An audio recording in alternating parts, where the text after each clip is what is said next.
where we would have come down. That's right, yeah. I'll explain in a moment about that. Right. Are you okay? Yeah. Right.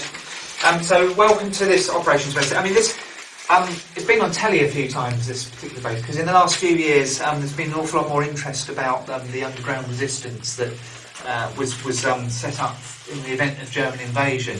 So we think this structure dates from 1942. We thought it was possibly the earliest one on the site.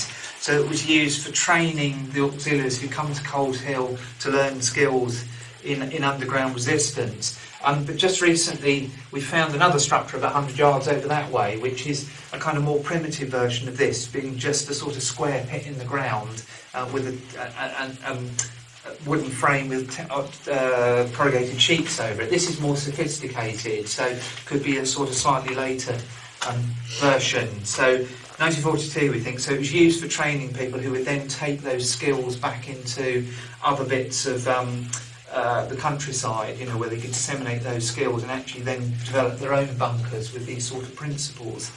So the idea is you've probably got, I think it's 8 men who'd be underground here. So if the Germans invade, their role is not full-on confrontation. What they're trying to do is carry out acts of sabotage and also intelligence. So what they want to be doing is attacking communication lines, telephone lines,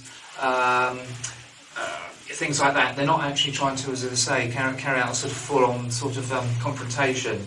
And the idea is that they could have been underground for up to 2 weeks. The stores and supplies they'd have would allow them to be up to 2 weeks underground. And so this bit is the main sort of chamber where they would have been, and the actual entry is just behind these brick walls here. So these 2 brick walls were added slightly later, and these are blast walls, because the idea is that if the Germans discovered people underground, the first thing that they do is just chuck a grenade down the access hatch. So the blast walls are supposed to stop the impact of the grenade. I suspect in reality the shot coming through wouldn't do, they would have been killed anyway, but it's to give them a bit more protection. And then the door at the other end, you have to bear in mind that the actual structure was a tunnel going out much further to the boundary wall, and they then had this hatch in the wall that would allow them to escape. So if the Germans are trying to focus there, they'd give them maybe 5 or 10 minutes to try and get out across the park.